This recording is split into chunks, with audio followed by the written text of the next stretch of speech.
With great power comes great responsibility. More like with dumbass Sony comes lame, stupid, idiotic, over-the-shoulder cinematic third-person action games that have a very distinct been there, done that before feeling. Am I right?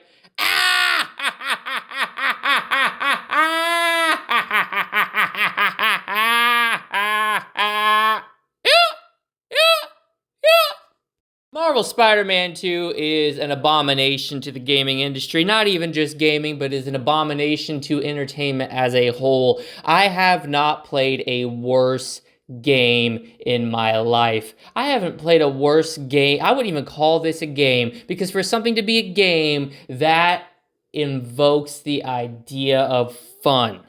And if there is one word I would not use to describe this open world copy and paste travesty, it is fun. This game fucking sucks. It sucks just like the original Spider-Man PS4 sucks. It sucks just like that repackaged 10-hour DLC that should have been a free add-on, Miles Morales, sucks. It sucks because these games are creatively bankrupt. There's nothing fun. There is nothing rewarding. There is nothing enjoyable about these Spider-Man games. Like, seriously, I kept my mouth shut for the first Spider-Man, the first couple games, because I thought they'd have something special here. Everyone blew their load as soon as Venom appeared in the trailer, and I admit, I was willing to give it a shot. Unfortunately, it was Sony who gave me a shot down the fucking throat. This game is the worst adaptation of Spider-Man thus far. And that's saying something. Now, we all know the best Spider-Man game was The Amazing Spider-Man 2, which released in 2014. Best web swinging, best enemy variety, best combat, most realistic graphics, most accurate depiction of the webhead himself. This game is nothing like that. First of all, you have a plot, you have a story that nobody gives a rat's ass about. Peter Parker, Miles Morales don't give a fuck. I want my Spider-Man 2099 Miguel, all right? That's who I want. I'm tired of, like, Peter Parker, overdone generic white boy. Miles Morales, his time came and went. I'm ready for Miguel O'Hara to take center stage, and they had an opportunity to do that. Did they do it? Absolutely not.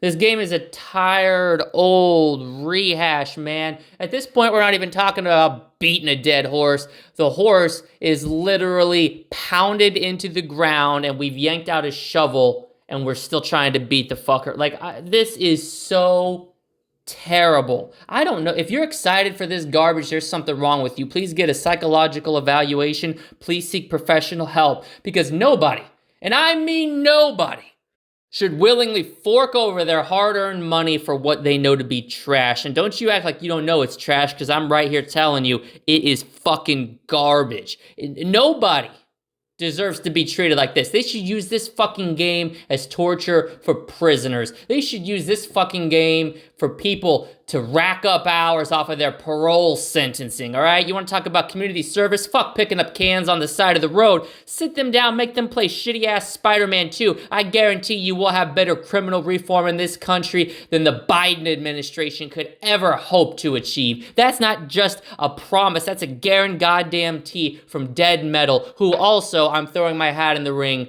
as a nominee for president in the 24 elections, because just like I'm sick of these fucking games that keep coming out with no soul, I'm sick of this country. Been underwater since the Clinton administration. It's a fucking joke. But back on topic, this game could not suck more if it tried. The Venom, let me spoil what happens for the game entirety plot, right? This is drug out over a course of about 40 hours, but really, there's only 3 things that happen that's noteworthy, all right?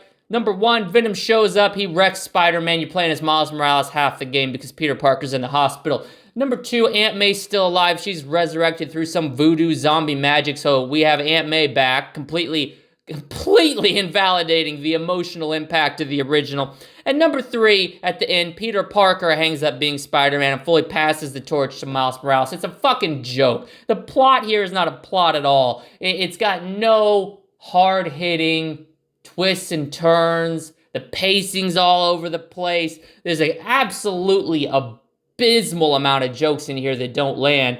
The humor is terrible, the voice acting's terrible, and we still don't get, we get the goblin tease at the end. Like, they've been teasing Harry Osborn for 3 fucking games now, yet he's still not showing up. They're banking on Spider-Man 3. Sorry to tell you, kids, there ain't gonna be a Spider-Man 3. Spider-Man 2 is it. The first Spider-Man lost so much money, they had to farm it out to PC, but they didn't think that through. The PC guys just pirated it instead of paying for it. They've been losing money on each one of these Spider-Man games. Sony came out and said so during a shareholders meeting. This is it, man. You're not going to get resolution on the story. You're not going to get resolution on the threads that they're leaving, and you're sitting there rubbing your hands together. Ooh, I can't wait to see what Spider-Man 3 holds. Spider-Man 3 isn't going to hold shit, nor should it. All right? Spider-Man 3 won't happen because Spider-Man 2 fucking sucks. Spider-Man 2 is the worst video game to be released in a long fucking time. Now, people might be saying, Dead Metal, you're not being fair, right? This is a superhero game, and you're right to a point. But we've had great superhero games before. We've had superhero games before that have not just matched, but have outperformed the general AAA market. Those of you who grew up in the 90s know I'm talking about Superman 64. Greatest superhero game, no scratch that, greatest N64 game of all time. Of all time, all right? And that game did it with a 32 polygon count, graphics that are at best passable today, but fueled by creativity. And that is the one thing that Insomniac have sold their soul to the devil to give up. Their games are not creative. Their games are not worthwhile. Their games lack that oomph, that punch that they're known for. And you know what? I can't even blame them. I blame you. I blame you pathetic individuals who buy this shit day one, then you bitch online on Reddit and YouTube. The game's broken. There's so many bugs. I regret making this purchase. Yet your ass is lined up and pre-ordering the next one. You know what you're getting here. You know it's a pile of slop. Yet, like pigs coming to a trough, you just can't help yourself from consuming this disgusting garbage-ass content. I'm disappointed in you. I really am. I thought you knew better. I thought you were better. But I guess you're not.